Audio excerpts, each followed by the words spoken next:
Está começando mais um Design Connect, diretamente do Brasil e Portugal.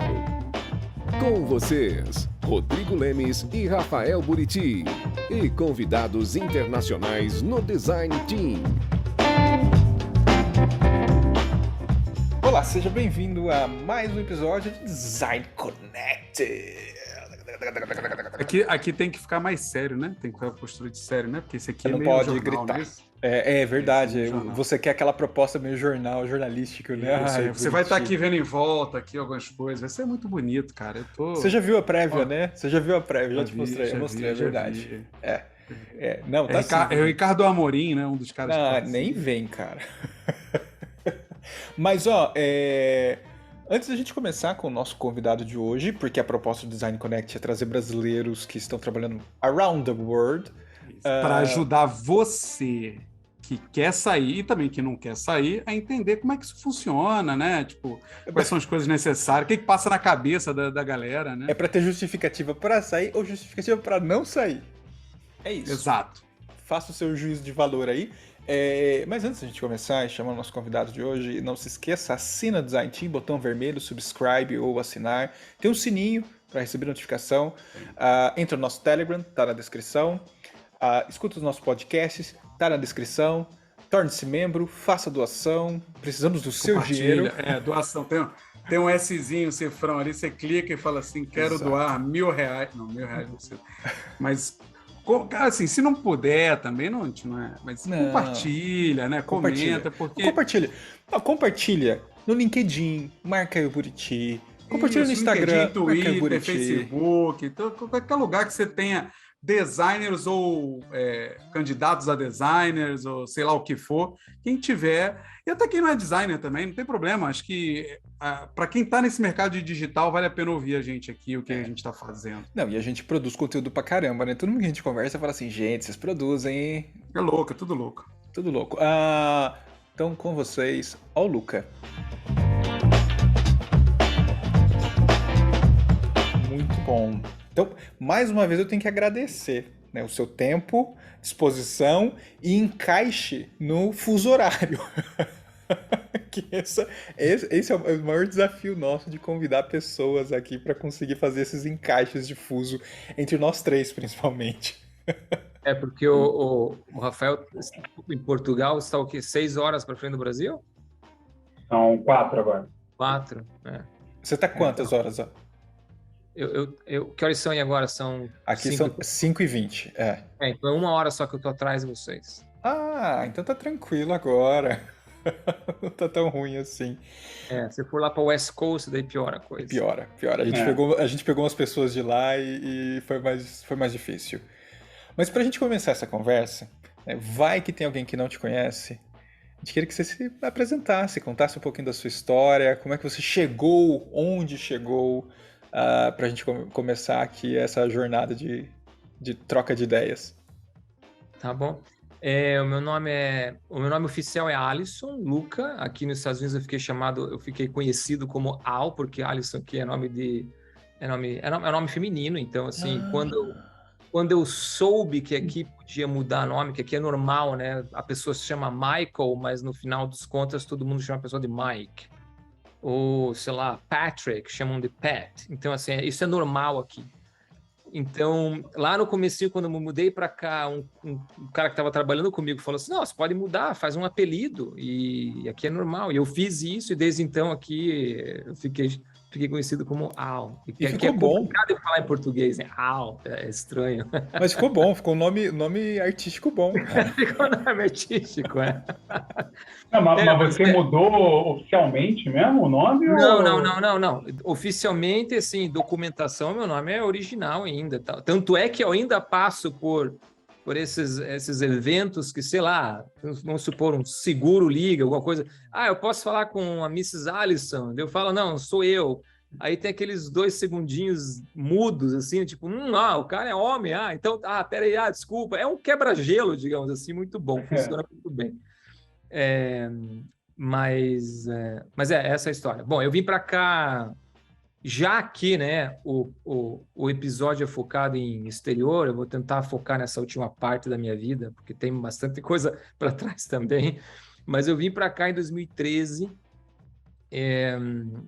Não era para ficar aqui, eu vim porque eu tinha uma agência, um estúdio de design no Brasil, e eu trabalhava muito na época com as Nações Unidas aqui em Nova York. Então eu vinha para cá umas 2, 3 vezes por ano para pegar projeto, para apresentar projeto.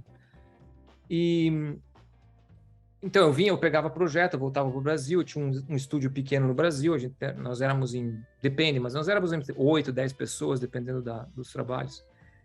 E uma vez eles me deram um projeto e pediram para que eu ficasse aqui durante o projeto. E coincidiu que foi bem quando a minha esposa vendeu uma loja que ela tinha no Brasil. E ela estava pensando o que ela ia fazer, se ia voltar para o mundo corporativo, que ela trabalhava antes da loja, ou tentar alguma outra coisa. Aí a gente pensou, vamos para lá, a gente fica 6 meses lá, o contrato era de 6 meses. E a gente veio, a nossa filha na época tinha 2 anos só, ou seja, não influenciava nada em termos de escola, nada. Só que deu 6 meses, viraram 9 meses, porque daí eles renovaram o contrato. E eu ainda estava levando o estúdio lá em Curitiba. O estúdio me ajudava, na verdade, até produziu o que a gente estava fazendo para eles. Aí os 9 meses virou 1 ano e daí apareceu a Viacom na minha vida. A Viacom, para quem não conhece, é a empresa umbrella, digamos assim, da MTV, Paramount, Comedy Central, todas esses um monte de canal diferente. Nickelodeon é da Viacom também. E eles foram aquela empresa que eles chegaram e falaram assim, não, a gente faz o teu sponsor de visto e etc. E aquele ponto eu falei, porra, sabe de uma coisa? A gente tá curtindo aqui, tá bom aqui. O estúdio... Eu tive, antes, né, de acontecer isso, eu estava rodando com o estúdio fazia já uns 8 anos, ou seja, eu tinha brincado bastante de ter o meu estúdio, né? Não é fácil, era extremamente complicado. Eu pensei que essa essa ideia de eu poder focar somente em design, deixar de lado todas essas perrengues que é de você administrar um estúdio, falei, eu vou me jogar nessa. E a gente ficou. E daí eu fui para a Viacom, fiquei na Viacom faz uns 5 anos, mais ou menos. Daí eu me enjoei desse mundo corporativo, de empresa grande, fui para uma startup de news, que é a Axios, que não tem no Brasil ainda. Aqui ela já está bem estabelecida aqui nos Estados Unidos. Eu entrei lá com 150 funcionários, hoje a empresa já está com 500, então ela está crescendo bem organicamente, bem. E é isso. Em 2002 parênteses, né? Acho que foi 2018, eu fiz um podcast que na verdade, a primeira série foi falar com designers fora do Brasil. Foi daí que partiu o meu interesse em criar aquele conteúdo. Eu queria mostrar para os brasileiros que tinha gente aqui fora, que tinha gente que trabalhava com design aqui fora. E é isso aí. Praticamente é isso aí. Oh, muito legal, muito legal. E que eu acompanhei o podcast, viu? Assiduamente. Tá online ainda, tá tudo lá online. Tá tudo Tá. E vai ter mais? Pode dar spoiler? Não, cara, eu acho que eu fechei esse ciclo, sabe? É um trabalho do diabo, vocês sabem disso. É um trabalho infernal. Eu fazia tudo sozinho, com criança em casa. Não rola. Eu acho que eu tenho esses ciclos na minha vida que eu tento fazer mais do que eu posso, e daí quando eu tô no meio da coisa eu realizo que não, eu dei um passo maior que a perna, então eu vou ter que puxar o break e eu acabo daí parando. Aconteceu a mesma coisa com a minha newsletter. Eu comecei uma newsletter faz 1 ano, não, mais até uns 2 anos atrás. E também crescendo ela, bonitinho, escrevendo, tudo, né? Fiquei disciplinado, comecei a escrever basicamente toda semana, mas aí chegou um ponto que eu não aguentei mais, tive que largar os backs. e assim vai. É complicado. Sim. Achar tempo para side projects assim. Por isso que eu não sei como vocês fazem. É aquilo que eu falei antes no backstage, né? É bot. Tudo é bot, cara. A gente não produz nada. Não, a gente tem um ponto que facilita. A gente não tem filhos. Tanto É. eu quanto o Buriti. Eu acho que esse é o elemento aí. Esse é um elemento chave. Mas muito legal você trazer, né, o ponto assim, pô, você era empreendedor no Brasil. E é o que você falou, cara. Empreender no Brasil não é para qualquer um, né? E aí, de repente, você vira essa chave e vira empregado e em outro país, né? Tipo, não é só uma camada tão simples. É no Brasil, não. Você chutou o balde e foi para fora. O que você sentiu de impacto nessa mudança, assim, de escolha mesmo, né? Assim, talvez uma pergunta antes. Quais foram os elementos fundamentais para que essa escolha acontecesse? Você meio que trouxe alguns elementos aqui, mas você consegue detalhar, cara, não, eu vou sair dessa vida de empreendedor do Brasil e vou entrar nos Estados Unidos como alguém que vai trabalhar para uma empresa e vou dar continuidade. Tem outros elementos aqui que são interessantes você trazer para a gente que foram fundamentais nessa escolha? Nada na minha carreira foi pensado. Assim, essa é uma das que eu vejo como ponto positivo e negativo ao mesmo tempo, porque tem coisas que eu me arrependo da minha carreira. Mas o fato de eu poder já estar aqui facilitou muito essa transição, porque, digamos, a gente tinha mais ou menos passado já um ano aqui, ou seja, a gente já tinha, né, alguns rituais de viver aqui que faziam sentido para a gente. O que pesou mais foi eu poder largar a responsabilidade de tocar um estúdio de design, que hoje talvez eu veria diferente, mas o fato, né, eu não sei até que ponto o fato de ter o estúdio no Brasil foi um problema ou não, porque assim, o problema maior, na minha opinião, foi que eu não sabia, eu ainda não sei, mas hoje, depois de 4 anos numa startup, eu acho que eu entendo muito mais disso, porque, né, 4 anos de startup significa 20 anos numa empresa normal, né?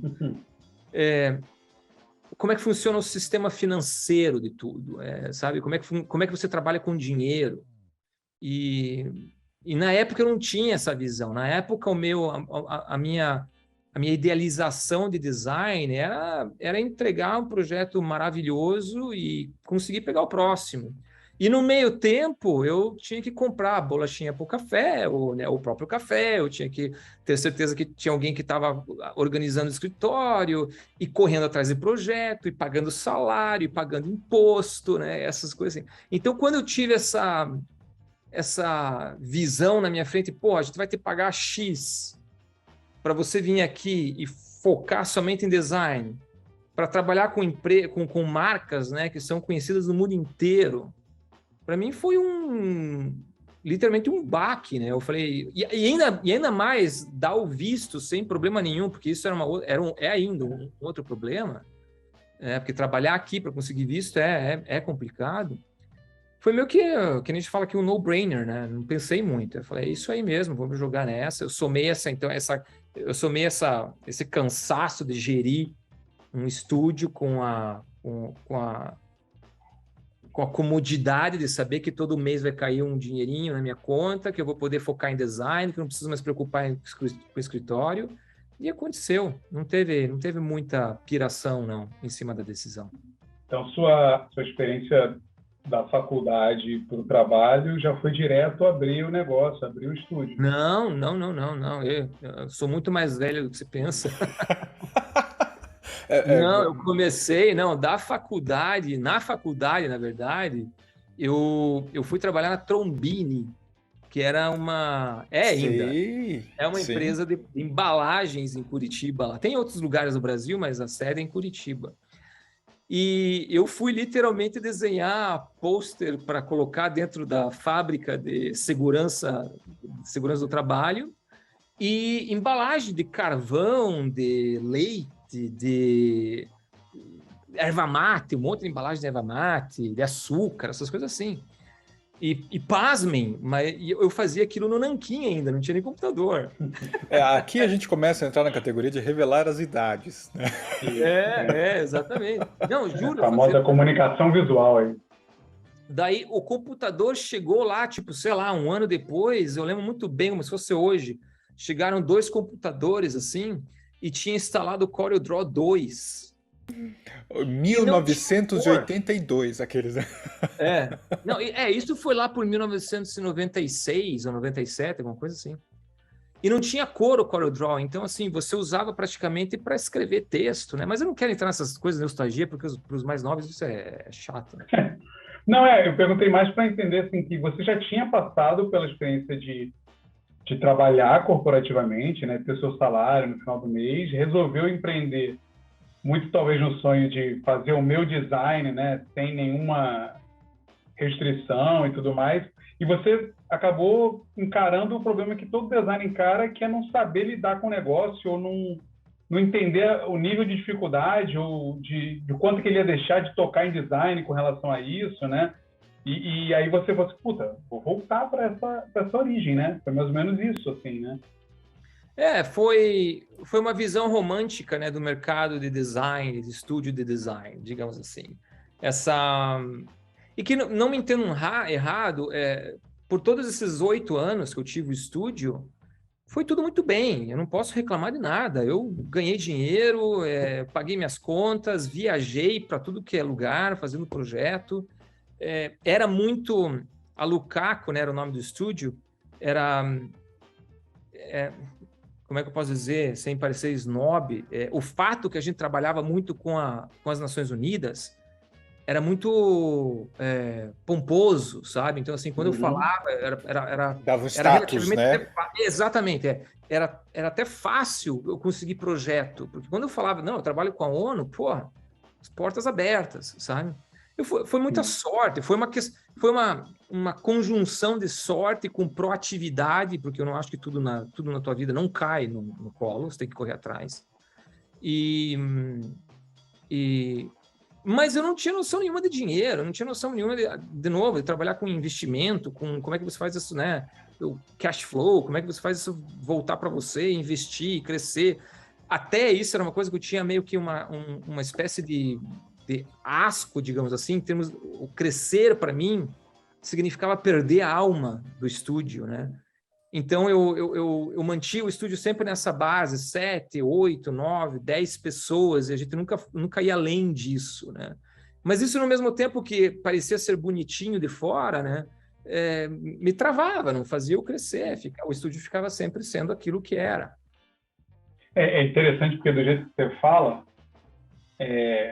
dá para perceber que os Estados Unidos, ou, né, a oportunidade de trabalhar fora, veio num momento de maior maturidade, né? Que se tivesse vindo anos antes, talvez você não tivesse pensado assim, acho que vale a pena você estar aqui, porque você ainda estava romantizando ali aquela coisa, e quando chegou nesse período já estava mais racional, né, para vocês.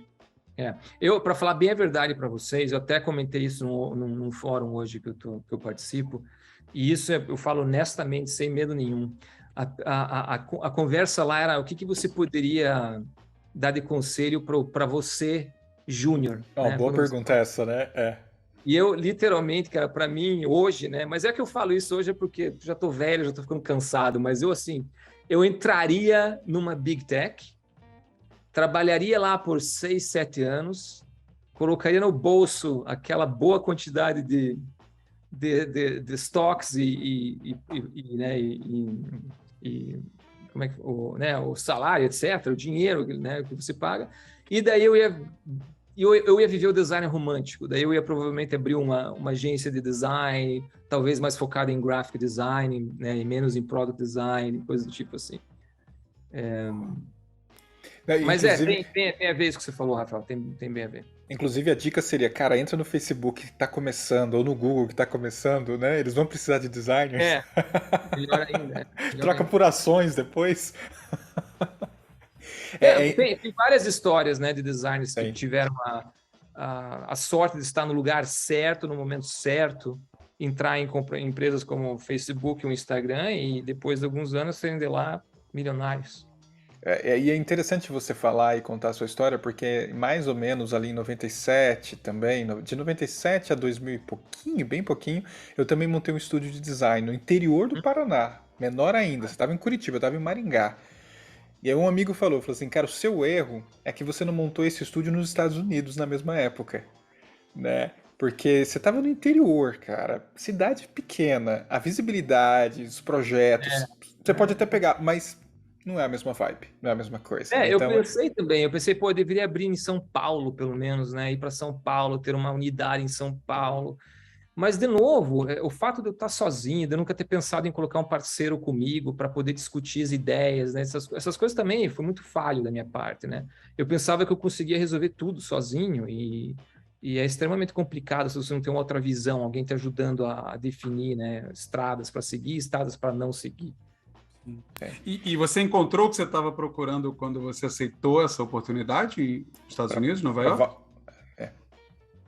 Com certeza, assim, eu tive que aprender, eu tive que reaprender muito do meu design. Por quê? Porque quando eu entrei na Viacom, o processo de produto, engenharia e design já era maduro. E para mim era completamente novo isso. Por mais que temos, né, tipo assim, eu já tinha até tido um estúdio a esse ponto, mas o processo para mim era completamente novo.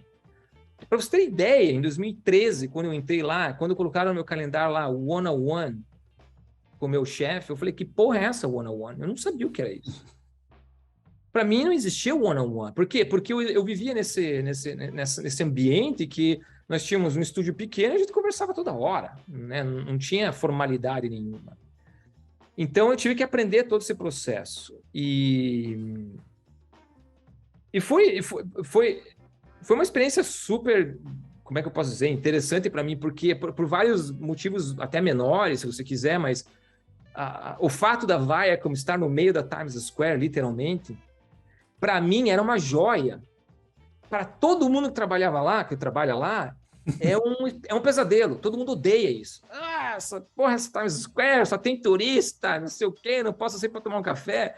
E eu falava, meu, isso aqui é maravilhoso, eu estou no meio do mundo, eu adoro isso aqui. Todo dia tinha uma coisa nova acontecendo lá na Times Square. Então, isso somado ao fato de que eu estava aprendendo todo esse processo novo de produto, engenharia, com o fato de eu poder estar trabalhando com marcas, né, que são conhecidas no mundo inteiro, com o fato deles estarem pensando naquela época qual que é a estratégia de vídeo streaming para a Viacom, né? Porque, na verdade, eu entrei lá para mexer nisso. Então, foi um pacote de injeção de adrenalina na minha vida aquilo.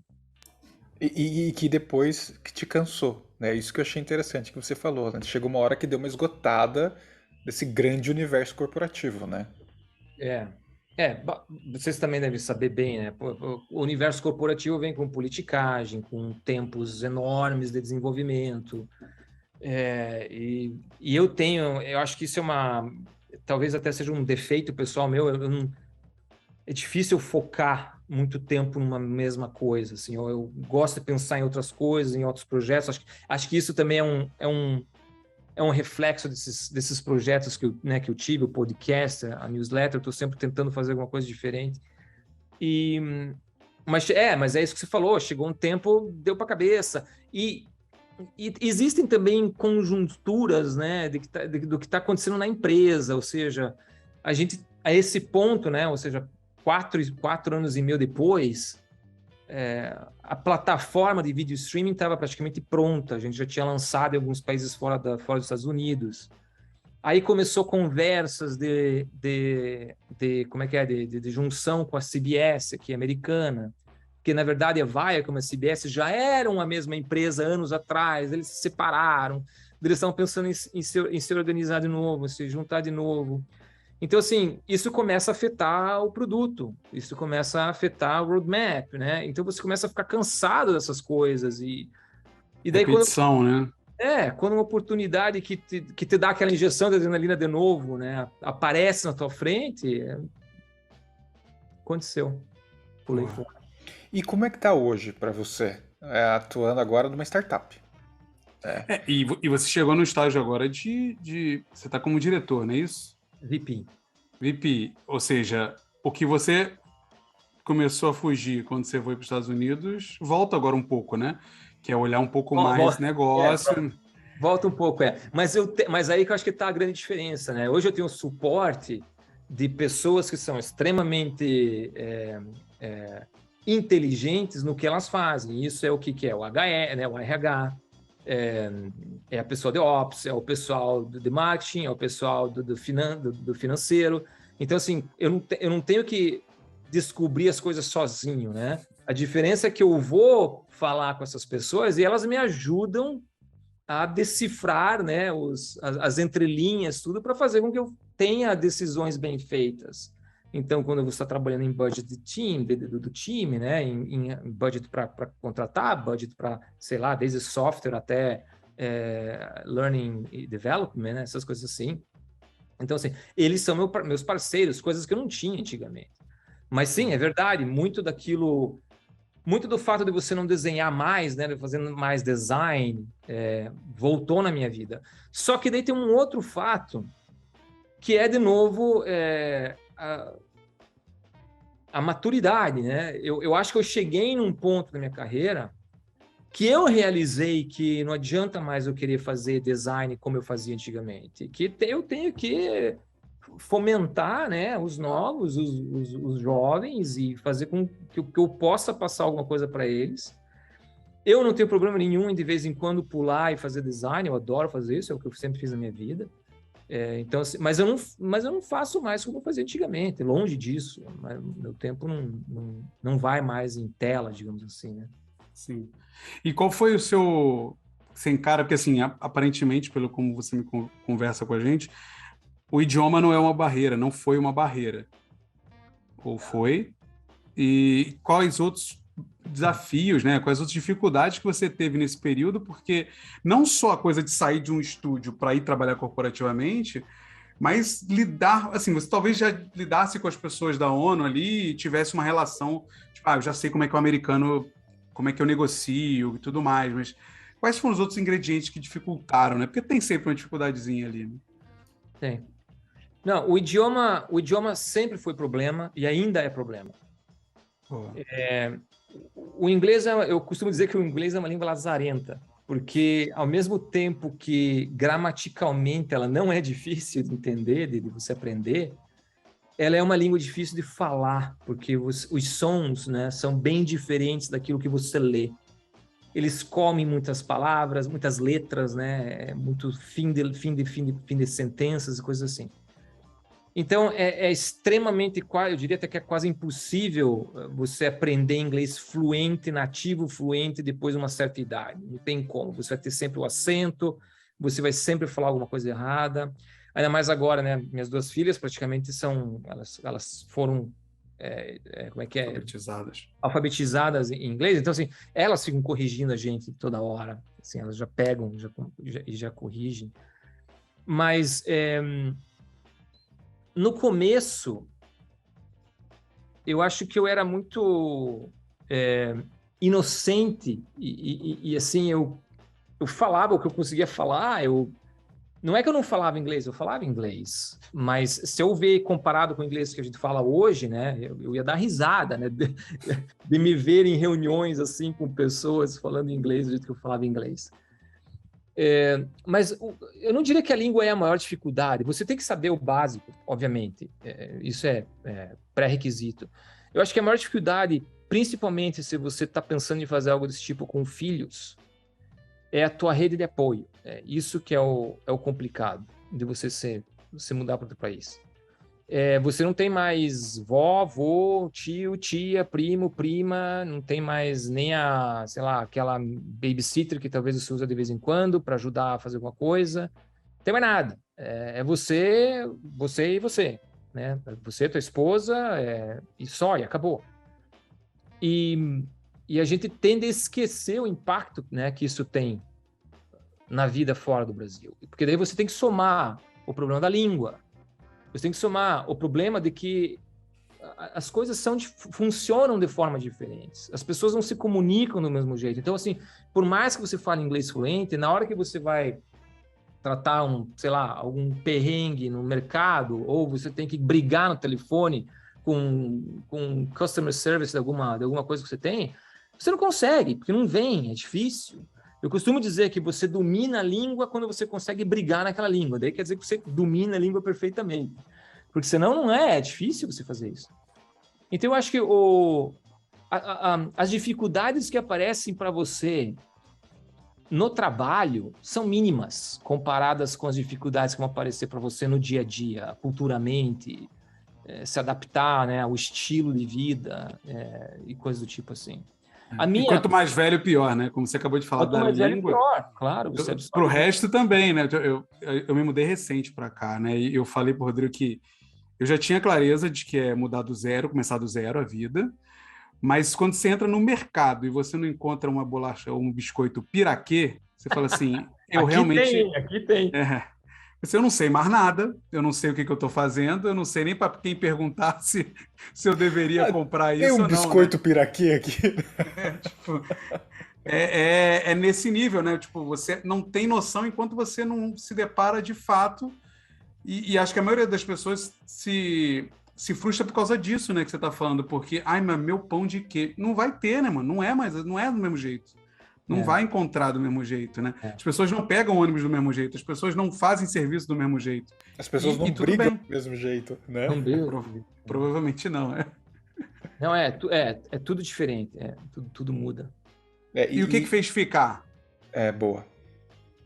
Cara, o que fez ficar é assim, o Brasil é o Brasil, né? Sim. Eu não tenho mais esperança com o Brasil. Eu sinto muito. Eu sei que tem muita gente que ainda tem esperança. Eu não tenho mais. Eu desisti do Brasil. Eu costumo dizer também que eu tenho 46 agora. Fazem 46 anos que eu fiquei ouvindo a frase: não, o Brasil é o país do futuro, agora vai dar certo. Agora vai dar certo. Não, mas agora vai dar certo. Agora dá certo. Agora com esse presidente vai dar certo. E nunca dá certo. Nunca vai dar certo. Tem muita sujeira embaixo, não tem como limpar mais, está engruvinhado ali, não sai mais. Então, assim, eu não vejo mais utilidade em gastar meu tempo, minha energia, minha saúde num país que não me dá nada, entende? Eu sei que é triste falar isso, mas é a realidade. Então, assim, eu prefiro gastar essa energia, esse tempo, essa saúde que eu ainda tenho, em tentar dar uma vida melhor, uma vida mais estruturada para minhas filhas e por que não para mim, para minha esposa, num país que a gente pelo menos pode ter as coisas, que eu me sinto mais seguro. Aí, claro, pode ter gente que vai falar dos tiroteios em massa, que praticamente acho que é a única coisa que me tiraria desse país hoje em dia, é isso, é o único problema que eu vejo, que eu não vejo solução ainda para isso. E que assusta a gente, obviamente. A gente tem criança em escola, deixa a gente assustado. E o inverno, claro, né? O inverno é meio longo demais. Sim. Mas, e no fim das contas, uma outra coisa que é muito legal daqui, especialmente, acho que esses bigs, né? Os centros maiores dos Estados Unidos, você estar no meio do que está rolando no mundo, né? Você está envolvido com pessoas, assim, que realmente mudam o cenário econômico, o cenário, no meu caso, né, de news, de industry. O próprio design, né? O próprio design. Você saber que você está no meio desse ambiente, você está na mesma sala com essas pessoas, é muito engajante. Estimulante, né? É estimulante, né? Sensacional, muito legal. É muito bom, né? Porque não tem resposta certa, né? Não, tipo, para cada pessoa, né? cada pessoa vai ter o seu motivador, né? Para isso, assim. Eu falo que com a minha esposa que a gente tinha uma vida muito tranquila em São Paulo, eu não me sentia inseguro onde a gente morava, mas a gente pretende ter filhos, assim, cara, eu quero ter meu filho num lugar onde eu vou ter mais tranquilidade para ter ele, dar mais coisas para ele, né? Então essas coisas é muito pessoal. Não tem como, né? E acho que isso que você falou, né? A primeira vez que eu estive em Nova York, eu brinco com meus pais que eu encontrei a minha alma que nasceu em Nova York. Bati um papo com ela, falei assim, caramba, você tá por aqui? Aí quando eu voltei pro Brasil, eu falei, tchau, depois qualquer hora eu volto aí pra te ver. Porque tem isso, né? É uma cidade realmente... Eu acho que para quem curte é apaixonante, né? Então é muito difícil você viver nela e... não tô afim, vou embora. Eu acho que não vale, né? E, uma dica para alguém que esteja nos assistindo e fale, cara, quero sair do país. Você tem alguma coisa que você carrega que você fala assim, putz, preste atenção nisso, que vai fazer toda a diferença quando você chegar aqui? Você tem alguma dica assim? Eu acho que isso não é só minha dica. Eu acho que primeira dica, se vocês quiserem escutar lá a primeira série do podcast Expatria. E já fica o convite aqui, viu? A gente vai pôr na descrição, tá? Não, é porque não é por fazer jabá, porque não tá lá vivendo no limbo do mundo, não tem, o projeto não existe mais. Mas tem muita informação interessante lá, porque eu falei com muitos designers que moram aqui, moram na Europa, então tem bastante informação legal lá. O meu conselho seria, basicamente, primeiro, entender que país que você quer ir, porque isso vai definir a língua que você tem que aprender. Segundo, se você puder definir a indústria que você quer entrar, porque isso vai conseguir definir melhor o tipo de portfólio, de pitch, de apresentação que você vai fazer. E vai definir também melhor as pessoas que você vai tentar conectar. E terceiro, montar um portfólio que saia das mesmices que a gente vê hoje em dia online, né? Que é tudo igual, é tudo a mesma coisa, é tudo lavado, não tem graça nenhuma, né? Saia desse ciclo, né, que você fica escutando de líderes de design dizendo que portfólio não interessa, que interessa o processo. Isso é bagatela. Saia desse mundo, quebre a bolha, monte um portfólio decente que realmente quando você abre o portfólio, vai, uau, isso aqui é maravilhoso, deixa eu ver, deixa eu gastar meu tempo nesse portfólio. E seja proativo, vai lá e contata as pessoas, porque o problema é que se você deixa o teu processo de busca por trabalho somente no mundo de aplicar, né? Você aplica para uma vaga e espera alguém entrar em contato com você, muitas vezes o designer lá, o chefe que está tentando contratar, nem sabe que você está aplicando, porque isso está ainda no processo ali do RH. E, verdade seja dita, muitos RH, se você não tem uma estrutura muito bem definida como as Big Tech têm, é difícil para eles saberem o que é bom design, o que é design fasulo, né?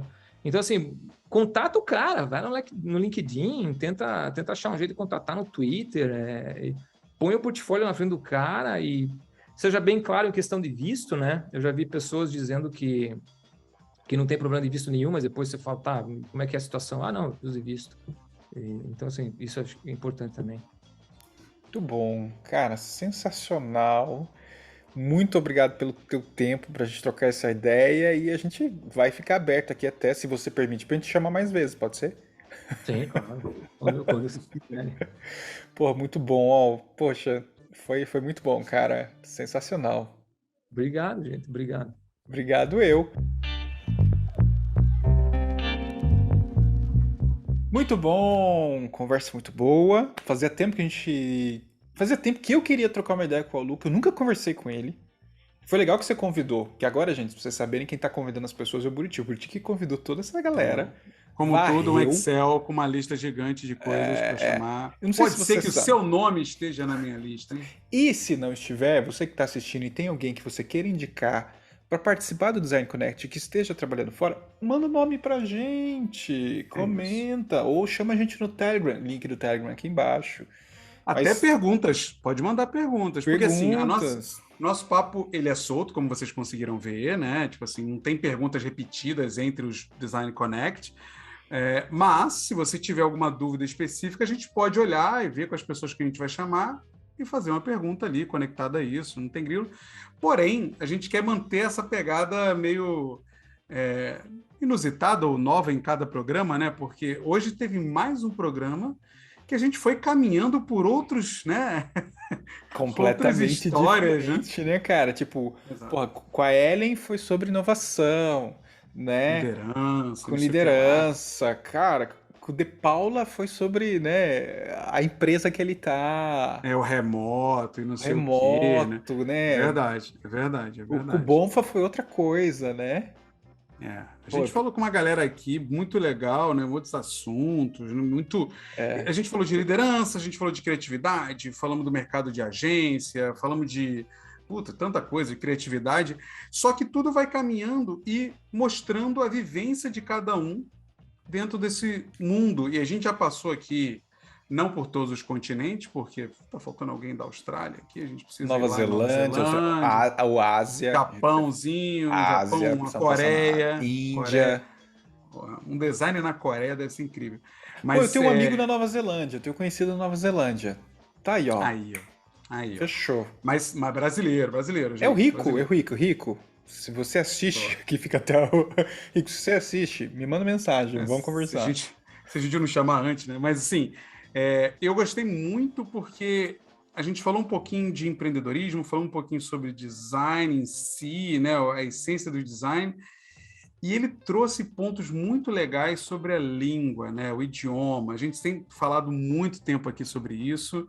A gente tem trazido a nossa perspectiva de estudantes do idioma, né? Estudantes constantes, life learning da língua. E ele traz isso muito claro de alguém que está lá há 10 anos, como VP de design, que o idioma sempre foi e sempre vai ser um dificultador nesse processo. Então, acho que insights que você pode tirar de cada conversa aqui são muito ricos. E hoje a gente teve mais um muito rico. Eu também gostei, adorei. E é isso. Acho que não tem mais o que ficar, né, prolongando a conversa aqui. Assina então, compartilha, comenta, Telegram. E a gente se vê no próximo podcast. E a gente se vê no próximo Design Connect, Mundo UX, podcast, série, blá, blá, blá. Um abraço. Tchau.